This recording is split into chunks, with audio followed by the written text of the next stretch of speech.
Welcome back to clean news MP. चलिए देखते हैं मध्य प्रदेश की 25 फटाफट बड़ी खबरों को। इससे पहले आप न्यूज को कहां से देख रहे हैं हमें कमेंट में जरूर बताएं। साथ ही वीडियो को लाइक करना बिल्कुल ना भूलें। खरमास के बाद होगा शिवराज कैबिनेट में फेरबदल। मध्य प्रदेश में भारतीय जनता पार्टी के खेमे में सत्ता और संगठन दोनों में फेरबदल की सुगबुगाहट है। हालांकि यह चर्चा कई दिनों से चल रही थी लेकिन बीच में गुजरात चुनाव के कारण मामला टल गया। अब एक बार फिर अटकलों का दौर है, लेकिन खरमास लगने के कारण मकर संक्रांति यानी 14 जनवरी के बाद परिवर्तन के संकेत मिल रहे हैं। अमूमन खरमास में शुभ कार्य नहीं होते, इसी वजह से मामला जनवरी तक के लिए टल गया है। राज्य में सरकारी नौकरी की भरमार, 2716 पद के लिए इस तारीख से शुरू होंगे रजिस्ट्रेशन। मध्य प्रदेश व्यावसायिक परीक्षा मंडल ने असिस्टेंट स्टेनोग्राफर समेत अन्य कई पदों पर योग्य उम्मीदवारों से आवेदन आमंत्रित किए हैं। एमपीवीबी के इन पद पर आवेदन अभी शुरू नहीं हुए। आवेदन शुरू होंगे मार्च महीने में। इन रिक्तियों के लिए 6 मार्च 2023 से एप्लीकेशन लिंक एक्टिव हो जाएगा और इनके लिए अप्लाई करने की लास्ट डेट है 20 मार्च 2023। अंतिम तारीख के पहले बताए गए प्रारूप में अप्लाई कर दे। G20 की बैठक को लेकर शिवराज सरकार का बड़ा कदम, बनाई गई 5 मंत्रियों की कमेटी। मध्य प्रदेश सरकार ने फरवरी में प्रदेश के अलग अलग शहरों में होने वाली G20 की बैठकों को लेकर तैयारी शुरू कर दी है। सरकार ने बैठकों के दौरान अंतर्राष्ट्रीय प्रतिभागियों की आवास से संबंधित व्यवस्था की निगरानी एवं समन्वय के लिए 5 मंत्रियों की कमेटी बनाई है, जिसके सचिव की जिम्मेदारी प्रमुख सचिव इकबाल सिंह बेस को दी गई है।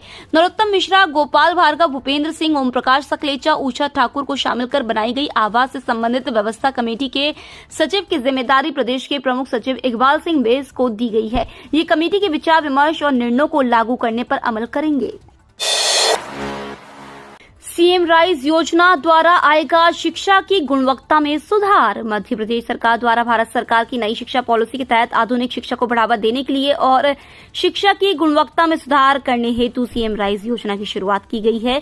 इस योजना के तहत 9200 सीएम राइज स्कूल पूरे राज्य में खोले जाएंगे। राज्य सरकार द्वारा खोले गए स्कूलों में banking account, digital studio, cafeteria, thinking area, gym, swimming pool आदि सुविधाएं उपलब्ध होंगी।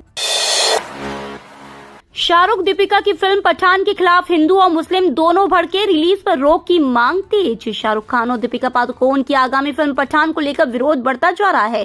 खासकर हिंदू संगठन इस फिल्म के एक गाने में दीपिका पादुकोण की भगवा बोल ड्रेस और गीत के बोल बेशरम रंग को लेकर भड़के हुए हैं। इसी को लेकर शुक्रवार को राजधानी में बजरंग दल भी इस फिल्म के विरोध में उतर आया। बजरंग दल के कार्यकर्ताओं ने एमपी नगर स्थित ज्योति टॉकीज चौराहे पर प्रदर्शन करते हुए इस फिल्म पर प्रतिबंध लगाने की मांग की। शिक्षक भर्ती में अब पात्रता ही काफी नहीं, संबंधित विषय की चयन परीक्षा भी देनी होगी। उत्तर प्रदेश और राजस्थान की तरह अब मध्य प्रदेश में भी सरकारी शिक्षक बनने के लिए अभ्यर्थियों को 2 परीक्षाओं का सामना करना पड़ेगा। राज्य सरकार ने शिक्षक पात्रता परीक्षा आजीवन के लिए वैध करते हुए भर्ती के समय संबंधित विषय में चयन परीक्षा भी करवाने की व्यवस्था लागू कर दी है। स्कूल शिक्षा विभाग ने इसकी अधिसूचना जारी कर दी है, यानी अब वर्ष 2018 और 2020 की शिक्षक पात्रता परीक्षा उत्तीर्ण अभ्यर्थी 21 से 40 वर्ष की उम्र के बीच कभी भी भर्ती प्रक्रिया में शामिल हो सकेंगे। उन्हें संबंधित विषय की चयन परीक्षा भी उत्तीर्ण करनी होगी। चिकित्सकों के स्थानांतरण की नहीं है कोई नीति। स्वास्थ्य और चिकित्सा शिक्षा विभाग में चिकित्सकों के स्थानांतरण की कोई नीति नहीं है। यही वजह है कि ज्यादातर चिकित्सक वर्षों से एक ही जगह पर पदस्थ है। निजी प्रैक्टिस के मोह में वह दूसरी जगह नहीं जाना चाहते, इसी वजह से अस्पताल में भी उनका ध्यान नहीं रहता। मुख्य चिकित्सा एवं स्वास्थ्य अधिकारी जैसे प्रशासनिक पद पर रहने वाले चिकित्सकों का स्थानांतरण 5-5 वर्ष तक नहीं किया जाता, जबकि दूसरे विभाग में प्रशासनिक पद पर रहने वालों के 3 साल में स्थानांतरण करने के नियम है। स्कूल शिक्षा विभाग की बड़ी तैयारी, 1 से 10वीं तक के छात्रों को मिलेगा लाभ। मध्य प्रदेश की स्कूल शिक्षा विभाग द्वारा बड़ी तैयारी की गई है। इसके तहत जिन शिक्षक की क्लास लगेगी उससे पहले उसका फोटो लगाना अनिवार्य होगा। फर्जीवाड़ा रोकने के लिए यह नियम तैयार किया गया है। स्कूलों में लगातार घट रही घटना को देखते हुए निर्णय लिया गया है। इसके कारण अब कोई भी अपरिचित व्यक्ति शिक्षक बनकर स्कूल में प्रवेश नहीं कर सकेगा।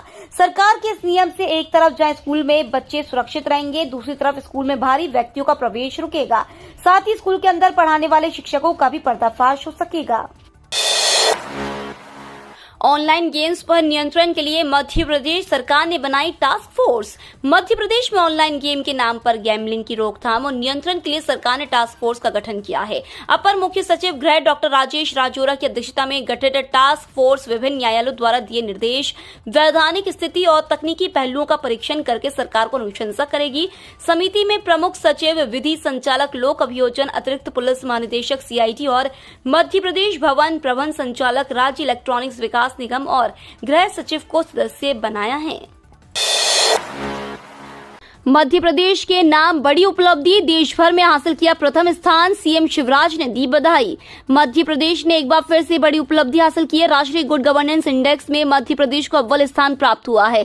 सीएम शिवराज ने सभी अधिकारी कर्मचारियों को बधाई दी है। इसके साथ ही उन्होंने कहा है कि गुड गवर्नेंस इंडेक्स को जिला स्तर पर भी लागू किए जाने की तैयारी की जा रही है। मुख्यमंत्री शिवराज सिंह चौहान ने कहा कि स्वस्थ प्रतियोगिता लोकतंत्र की ताकत है। सीएम हेल्पलाइन, जन सुनवाई और समाधान ऑनलाइन जनता से जुड़ने, उनकी समस्याओं के समाधान और सुशासन के सशक्त माध्यम है। इन गतिविधियों में जिलों में परस्पर प्रतियोगी भाव से जनता को अधिक राहत मिलती है। इंदौर के साथ मॉरिशस व खाड़ी देश सिस्टर सिटी के रूप में करेंगे काम।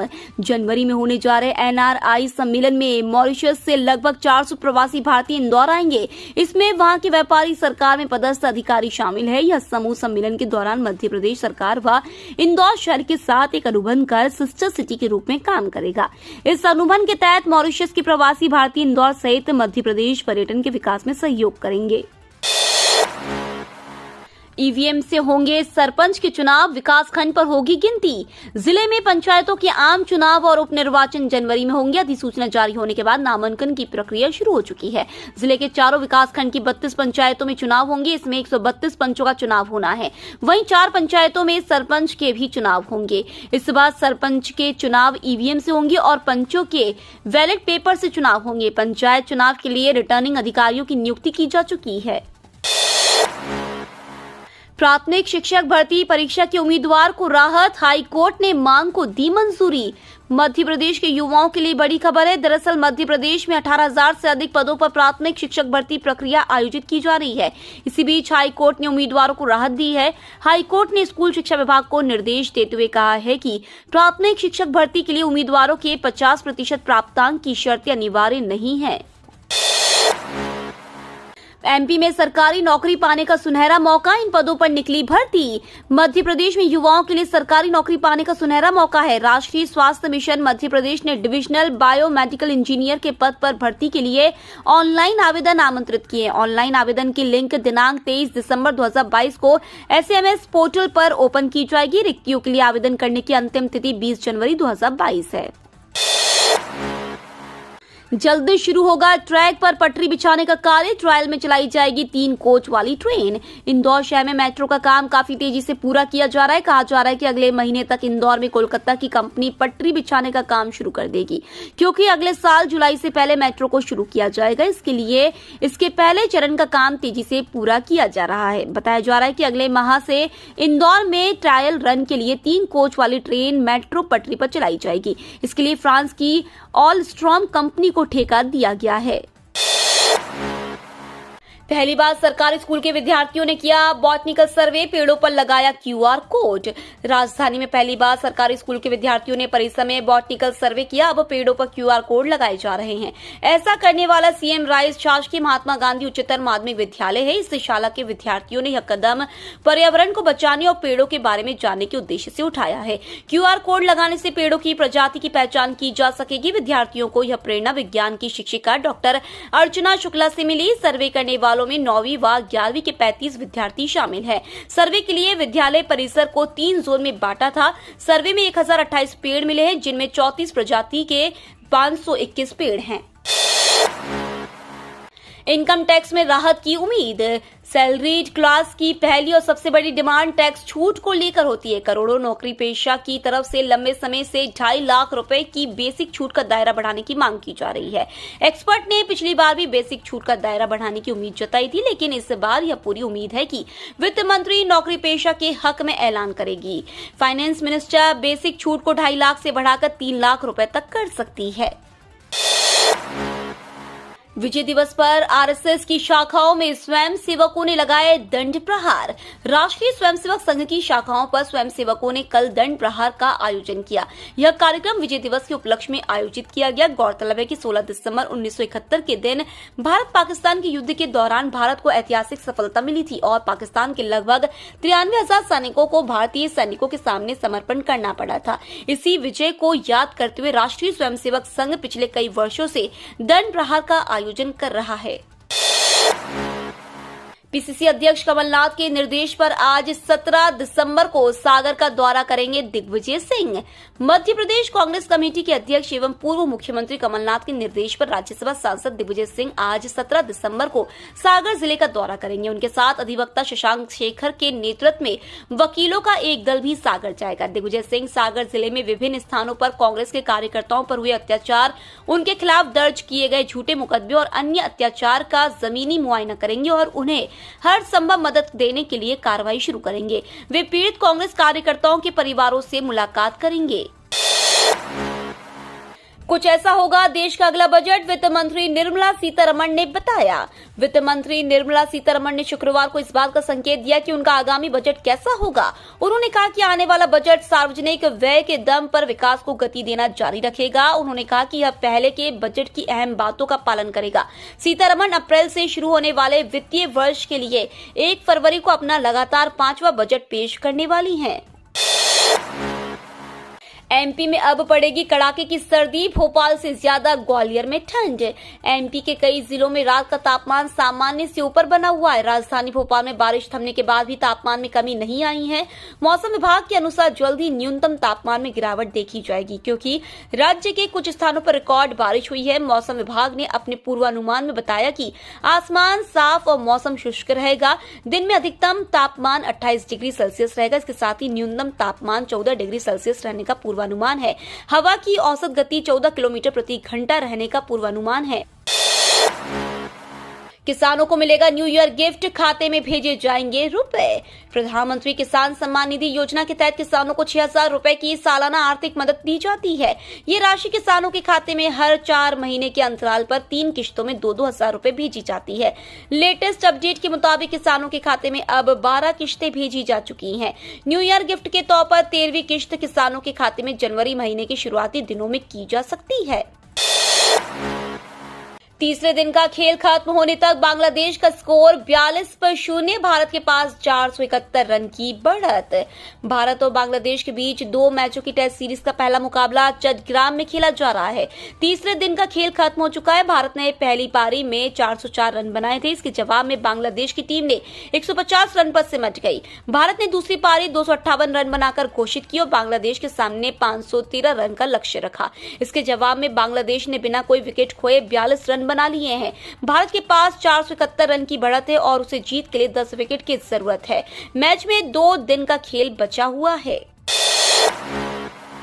4 साल का कोर्स चलाने के लिए कॉलेज में 2 नियमित पीएचडी फैकल्टी जरूरी। राष्ट्रीय शिक्षा नीति के तहत विश्वविद्यालय अनुदान आयोग ने बहुप्रतीक्षित क्रेडिट एवं curriculum framework for undergraduate program जारी किया है। अब विश्वविद्यालय और कॉलेजों में स्नातक ऑनर्स पाठ्यक्रम संचालित किए जा सकते हैं। यूजीसी के मुताबिक जिन कॉलेजों में पीएचडी के साथ कम से कम 2 नियमित फैकल्टी है, वे 4 साल पूरे होने के बाद रिसर्च डिग्री के साथ विद्यार्थियों को ऑनर्स दे सकते हैं, जबकि पीएचडी वाली फैकल्टी नहीं होने पर कॉलेज पुरानी डिग्री योजना के अंतर्गत विद्यार्थियों को डिग्री दे सकेंगे। ऐसी स्थिति में विद्यार्थियों को कुछ ब्रिज कोर्स करने के बाद 4 वर्षीय डिग्री प्रोग्राम दे सकते हैं। एडीपीओ परीक्षा 18 दिसंबर को ही होगी। पाठ्यक्रम के विरोध में लगी याचिका वापस। सहायक जिला लोक अभियोजन अधिकारी परीक्षा 2021 पूर्व घोषित कार्यक्रम के अनुसार ही होगी। 18 दिसंबर को आयोजित होने वाली परीक्षा के लिए पीएससी ने प्रदेश के 4 संभागीय मुख्यालयों पर केंद्रों की घोषणा कर दी है। पीएससी के मुताबिक 18 दिसंबर को दोपहर 12 से 3 बजे तक एडीपीओ के लिए चयन परीक्षा होगी। परीक्षा के लिए 4 संभागीय मुख्यालयों पर कुल 55 केंद्र बनाए गए हैं। इन केंद्रों पर कुल 20,644 अभ्यर्थी परीक्षा देंगे। ये तो थी आज की 25 फटाफट बड़ी खबरें। अगर आपको न्यूज पसंद आई हो तो चैनल को सब्सक्राइब करना ना भूले। धन्यवाद।